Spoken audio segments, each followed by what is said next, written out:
forever د تل د پاره یعنی د همیشه د پاره. I will love you forever.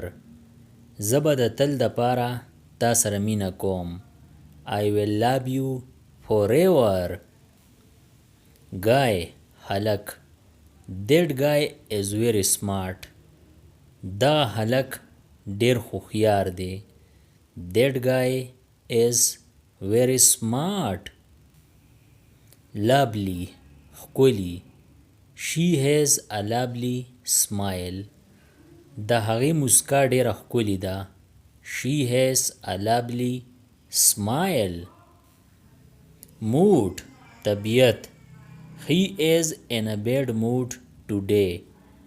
نن د هغه طبیعت خراب دی. He is in a bad mood today. Palace ماڼۍ. ماڼۍ یعنی محل. The king lives in a huge palace. پاچا په لویه ماڼۍ کې اوسیږي. The king lives in a huge palace. پاچا یعنی بادشاه. Permit اجازت. My father did not permit me to go out. زما پلار ماله د بهر د تلو اجازت را نه کړو. My father did not permit me to go out. Protest لاریون. The workers protested against low wages. مزدورانو د کمی تنخواه خلاف لاریون وکړو. لاریون وکړو یعنی احتجاج وکړو. The workers protested against low wages. Sculpture مجسمه. This museum has an ancient sculpture. په دې عجایب خانه کې یو پخوانی مجسمه ده. This museum has an ancient sculpture. Tribe قبیله. This tribe lives in the mountains. دا قبیله په غرونو کې اوسیږي. This tribe lives in the mountains. Youth ځوانان. The youth are the future of our country. ځوانان زموږ د ملک مستقبل دی. The youth are the future of our country. Basis بنیاد. Hard work is the basis of success.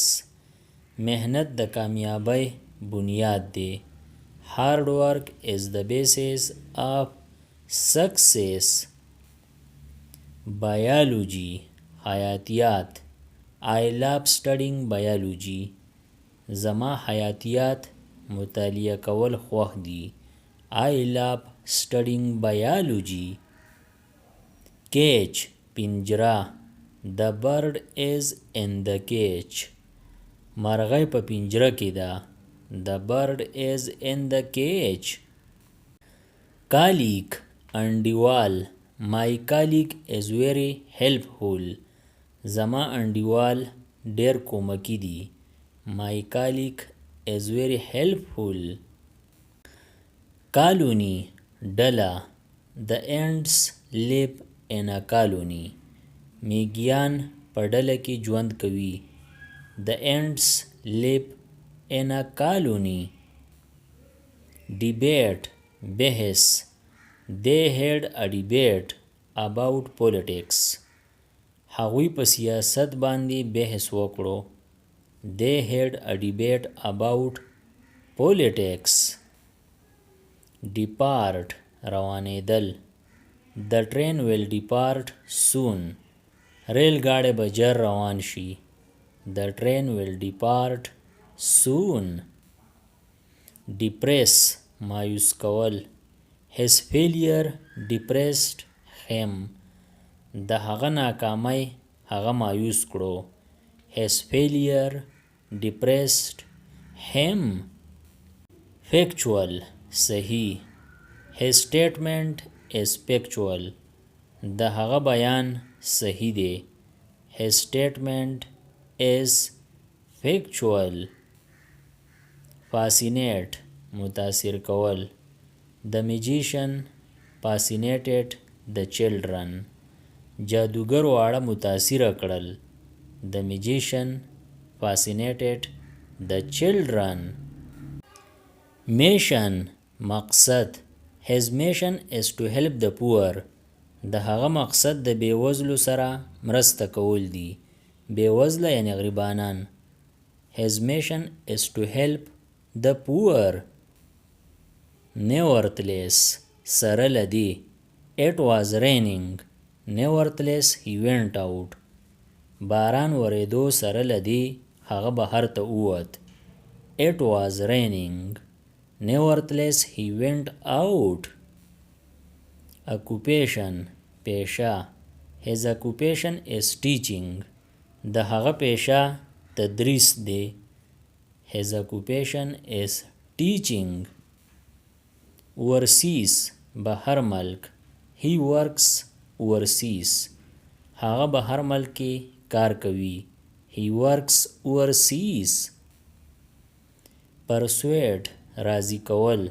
I tried to persuade him. ما د هغه د راضی کولو هڅه وکړه. I tried to persuade him. Route لار. This is the shortest route. دا د ټولو نه لنډه لار ده. This is the shortest route. Ruins کندرات. We visited ancient ruins. مونږ پخوانی کندرات ولیدل. We visited ancient ruins. Scholar عالم. He is a great scholar.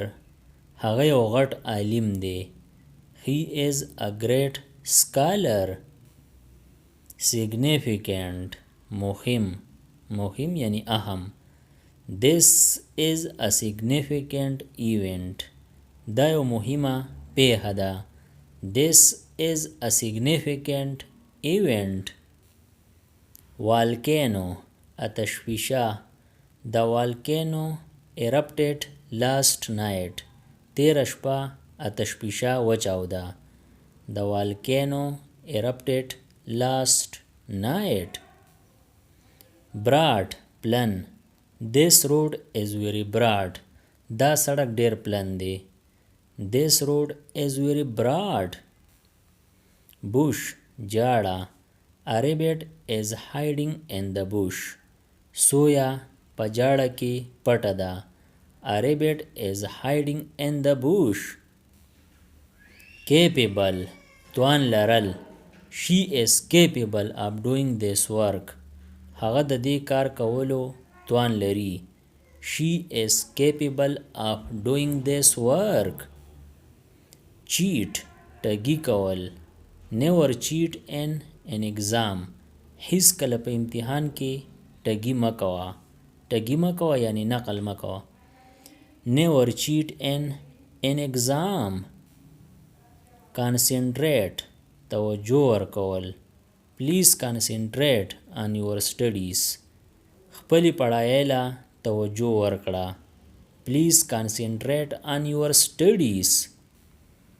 Conclude نتیجه راوښکل. I can't conclude the story yet. زه لا اوس د قصې نتیجه نشم راوښکلی. I can't conclude the story yet.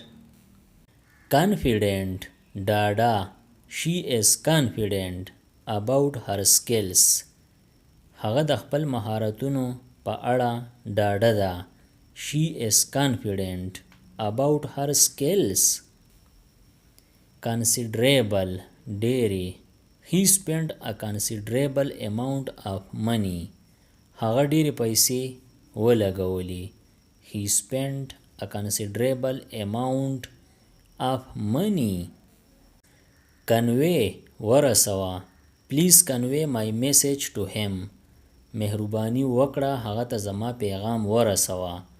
Please convey my message to him. Definite یقیني. There is no definite answer. د دې هیڅ یقیني ځواب نشته. There is no definite answer. د دې نورو ویډیوګانو نه ځان خبرولو لپاره د چینل پی ای ایوریون سبسکرایب کړئ او د بیل آیکن آل نوټیفیکیشن کلیک کړئ، نور چې کوم ویډیوګانې راځي نو تاسو به په وخت خبرېږئ. Thanks for watching.